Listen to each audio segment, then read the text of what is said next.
It's interesting, as I'm hearing you talking, it reminds me that there was two things that came up, how you were saying how, about like creating space for people to listen, because often in conversations, we don't always feel like we're being listened to, so that being able to create that space of being seen, heard and understood is so important, isn't it? And the human connection, like it's sort of, there is data around, you know, for us to really feel the effects of connection and touch, like a hug for about 20 seconds, 20 to 30 seconds is so important for our well-being. But how often does it happen? Like it was so funny. I was reading your post about how your communication with your family and checking in on them around whatnot, and we kind of, as facilitators this work, sometimes we don't do a great job of that, and I hadn't really thought about it, but this morning I always hug my young bloke, my 12-year-old, he's still a hugger, and I hug my wife, my 15-year-old, he's like a bit standoffish with that these days. And I had him in the hallway and he had nowhere to go, and I'm like, he's like, don't Dad, don't. And I'm like, come here, just give me a hug and I'll let you go.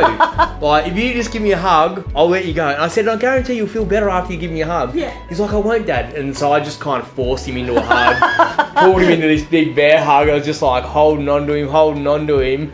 And I'm like, just give me 5 seconds, bro, and then I'll let you go. And like, he come in and he gave me my 5 seconds.